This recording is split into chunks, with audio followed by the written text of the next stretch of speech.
नमस्कार। रसिया और यूक्रेन युद्ध इस मुहाने पर आकर खड़ा होगा, ये शायद किसी को नहीं पता था। जी हाँ, स्थिति ये हो गई कि अब ऐसा लग रहा है कि मानो युद्ध में अब नाटो भी शामिल होने वाला है। और मैं आपको आज बता देता हूँ, यदि युद्ध में नाटो शामिल होता है तो 100% यह विश्व युद्ध होगा। बहुत सारे भविष्यवेत्ताओं ने इस बात को कहा हुआ है, जिसका नाम आप जानते भी हैं, कि 2026 में वर्ल्ड वॉर हो सकता है। तो प्रश्न उठता है कि क्या सच में वर्ल्ड वॉर हो जाएगा, और क्या सच में सर नाटो घुस गया है यूक्रेन वॉर के बीच में? तो यहीं से आपको उत्तर मिलेगा। कल का यह खबर है और हर न्यूज़पेपर का यह सुर्खी बना हुआ है। न्यूज़ यह है कि रसिया ने पोलैंड के एयर स्पेस का उल्लंघन किया है। माना जा रहा है 19 से भी ज़्यादा ड्रोन पोलैंड के एरोस्पेस में घुसे और उसको बाद में पोलैंड ने न्यूट्रलाइज किया, यानी कि ख़त्म किया। और इसके बाद अब ऐसा यूरोप का आरोप है और नाटो देश का आरोप है कि रसिया यूक्रेन वॉर को अब धीरे धीरे बढ़ा रहा है, यानी उसका विस्तार कर रहा है। मैं यहाँ पर इस बात को आपको समझा देता हूँ कि मैं जब नाटो और यूरोप कह रहा हूँ तो इसको समझना होगा। नाटो में कुल मिलाकर आज के तारीख में 32 देश हैं और उसमें एक इम्पॉर्टेंट देश पोलैंड भी है, जो एकदम यूक्रेन की सीमा को साझा करता है। वहीं पर रसिया का यह ड्रोन पहुंचा था, जिसको न्यूट्रलाइज किया गया इसके द्वारा। वहां पर बाकायदा वहां के प्रधानमंत्री ने, डोनाल्ड टस्क ने कहा कि 19 बार उल्लंघन किया गया है, यानी 19 ड्रोन आए हैं जिसको न्यूट्रलाइज किया गया। रसिया के जो तरफ से न्यूज आया, उन्होंने बाकायदा कहा कि हमारा यह मंशा नहीं था, शायद नेविगेशन में प्रॉब्लम हो गया होगा।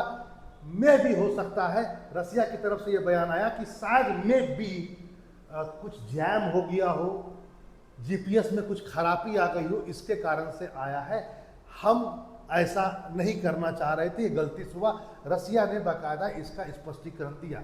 लेकिन यहाँ पर एक बात जो ये बात बोलता है वह यह है कि रसिया ने जिस ढंग से यूक्रेन में अपनी युद्ध को तेज किया है, कल की बात है, उसने ये शनिवार की बात है, 25 लोग, इतना दमदार अटैक किया गया कि पूरा का पूरा डोनेस्ट के एरिया में एक डाकघर को निशाना बनाया गया, 25 लोग मारे गए। और कल जिस ढंग से रूसी ड्रोन ने पोलैंड में घुस करके थोड़ा सा पता नहीं क्या करना चाहिए तो कहना मुश्किल है, लेकिन ये अपने आप में बता रहा है कि क्या सच में रसिया एक्सपेंड कर रहा है युद्ध को। लेकिन दूसरी ओर यह भी है कि फिर नाटो के पास क्या है इसका जवाब। तो यहाँ पर कुछ जो पत्रकार है वो ये बात कहें कि नाटो को एक संतुलन बनाना पड़ेगा, नाटो को जवाब देना होगा रसिया को, ताकि एक बेचैनी आए, एक घबराहट आए पुतिन के मन में। जो पुतिन आए दिन उल्लंघन कर देते हैं, पोलैंड बॉर्डर में घुसा देते हैं कुछ ना कुछ, क्योंकि देखो ये घटना कोई ऐसा नहीं है कि आज पहली बार पोलैंड में, इससे पहले मिसाइल घुसा था, 2 किसान मारे गए थे पोलैंड के। बाद में बाकायदा कहा कि वो गलती से हो गया, रसिया ने कहा इस बात को। लेकिन कुछ लोग जो है, खासकर नाटो सपोर्टर या वेस्टर्न कंट्रीज के लोग, उन्होंने कहा कि संतुलन बना के काम करना होगा, हमें ऐसा कदम जरूर उठाना पड़ेगा जिससे दोबारा ये काम ना हो। लेकिन आक्रामण रसिया पर किया गया कोई भी काम इतना ज़्यादा आक्रामक ना हो जाए कि उसको लगे कि हमने उससे उकसाया है। पता चला गए थे कुछ और करने, ओटन लगे कपास, युद्ध और बड़ा हो जाएगा और विश्व युद्ध का रूप ले लेगा। लेकिन कुछ ना कुछ तो करना पड़ेगा, बैलेंस बनाकर काम करना पड़ेगा। ऐसे नाटो के देश आज के तारीख में कह रहे हैं। यहाँ पर मैं आज ये भी बता दूं कि इस घटना के बाद नाटो का जो 4था नंबर अनुच्छेद है वो एक्टिवेट हो गया है। नाटो में कुल 14 अनुच्छेद है। 4था नंबर अनुच्छेद यह बोलता है कि सभी, कोई एक विपत्ति आई है, कोई एक इंपॉर्टेंट इशू आया है और उस पर सभी देशों को मिलकर के बातचीत करनी चाहिए। ये एक्टिवेट हो चुका है। लेकिन क्या नाटो सच में रिटेलिएट करेगा? क्योंकि जिस ढंग से रसिया ने बोला है कि गलती से हुआ है, तो ये अपने आप में सोचने की बात है। यहाँ पर इस बात को भी आज आप जानें। अब यहाँ पर प्रश्न उठता है वह यह है कि जैसा कि मैंने आपसे कहा कि वो 4था नंबर एक्टिवेट हो गया, तो यहाँ पर जो सबसे बड़ी बात है एक्टिवेट करने का, वो है पोलैंड का तरफ से नज़रिया और नाटो की तरफ से नज़रिया। पोलैंड ने कहा कि देखो, मान सकते हैं हम आपका बात कि नेविगेशन में प्रॉब्लम आ गया हो, जैम आ गया हो, जीपीएस काम नहीं कर रहा हो, लेकिन सर 19-19 ये लगता है कहीं ना कहीं सस्पिशन पैदा करता है, और ये सस्पिशन एक ग्रे सस्पिशन के तहत में इसको माना जाएगा, जहाँ पर थोड़ी सी बातें धुंधली लगती है, मानो यह व्यवहार जो है रसिया का वह ग्रे जोन पैदा कर रहा है, लोगों में एक धुंधला तस्वीर पैदा कर रहा है। समझ में नहीं आ रहा है कि रसिया सच में इन्वॉल्व करना चाह रहा है सबको युद्ध में, या वह गलती से हुआ, क्योंकि 19-19 नहीं हो सकता है। यहाँ पर अपने आप में बहुत बड़ी बात है।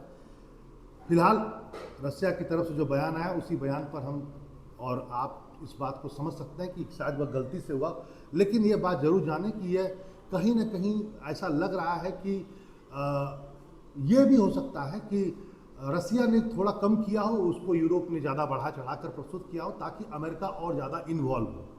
क्योंकि देखो, इस बात को जान लो, यदि अमेरिका सीधे इन्वॉल्व होता है तो वर्ल्ड वॉर होगा, 100% वर्ल्ड वॉर होगा। यदि नाटो भी इन्वॉल्व होगा तो वर्ल्ड वॉर होगा। यहाँ पर एक बात यह भी है, कई बार वर्ल्ड वॉर हुए, world war first, world war second. Bharat एक गुलाम देश के रूप में अंग्रेज के साथ में रहा, लेकिन हम डायरेक्ट कभी इन्वॉल्व नहीं हुए। हम एज ए गुलाम देश के हम सैनिक के रूप में इन्वॉल्व हुए।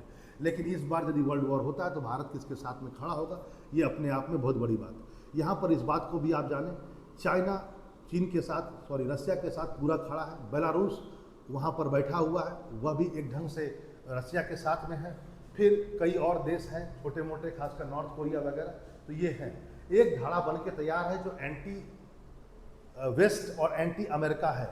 और यदि नाटो किसी भी ढंग से कुछ भी आगे बढ़ता है तो आप जान लीजिएगा अमेरिका बढ़ रहा है, और यदि अमेरिका बढ़ेगा तो भारत किसकी तरफ होगा ये कहना बहुत मुश्किल है। अभी कुछ भी नहीं कहा जा सकता है, क्योंकि वर्ल्ड वॉर का सिचुएशन तो नहीं है, लेकिन ऐसी घटनाएं से ही वर्ल्ड वॉर पैदा होता है। आपको मैं बता दूं कि पोलैंड पर जो हिटलर ने आक्रमण किया था, उसी से दूसरे वर्ल्ड वॉर की शुरुआत हुई थी। तो पोलैंड एक क्रूसल है, हमेशा क्रूसल रहा है। यहाँ पर इस बात को भी जाने, जब हम इस दौर में बातचीत कर रहे हैं इन सब चीज़ों पर, तो आपको आज ये भी जानना चाहिए कि आज रुपया सबसे ज़्यादा कमज़ोर हो चुका है डॉलर के मुकाबले। अपने सबसे न्यूनतम स्तर पर आज रुपया है डॉलर के मुकाबले। दूसरा पॉइंट, ट्रंप ने यूरोपियन यूनियन को कहा है कि आप भारत पर 100% टैरिफ लगा दीजिए। मेरी तरह मैंने तो 50 लगाया है, आप 100% टैरिफ लगा दीजिए, तभी युद्ध रुकेगा, तभी रसिया पर हम कुछ कंट्रोल कर पाएंगे। वैसे कहना बड़ा मुश्किल है कि सभी यूरोपीय देश इसके लिए तैयार हों, ये कहना मुश्किल है। वैसे मैं जेलेंस्की के बारे में एक बात जरूर कह सकता हूँ, जेलेंस्की ने इस बात का स्वागत किया है, और जेलेंस्की का मानना है कि हाँ, भारत पर 100% टैरिफ लगाएंगे, तभी वो रशियन क्रूड ऑयल बेचने को परचेस करने से रुकेगा, जिसके कारण रसिया को फंडिंग हो पा रहा है वॉर में, जैसा कि उन लोग आरोप लगाते हैं। तो भारत भी फंसा हुआ है, और इस बीच में ऐसी ऐसी घटनाएं जब होती हैं, पोलैंड वाली घटनाएं जो हुई, ये कहीं ना कहीं और चीज़ों को कॉम्प्लिकेट करता है। कहीं ना कहीं एक वर्ल्ड वॉर तो मैं नहीं कह सकता हूँ, लेकिन हाँ, छोटा मोटा भी यदि कुछ देश मिल करके युद्ध लड़ते हैं तो चीज़ें और भी खराब हो सकती हैं, रुपया और भी कमज़ोर हो सकता है, टैरिफ हम पर और भी बढ़ सकता है। देखेंगे भारत के लिए क्या करना है, नहीं करना है, वो तो भारत की सरकार डिसाइड करेगी। फिलहाल आप इस बात को जानें, ये एक बहुत इंपॉर्टेंट इशू है, क्योंकि नाटो ने आर्टिकल 4 को एक्टिवेट कर दिया है। चलिए फिर मिलते हैं ऐसे इंफॉर्मेटिव वीडियो के साथ। नमस्कार।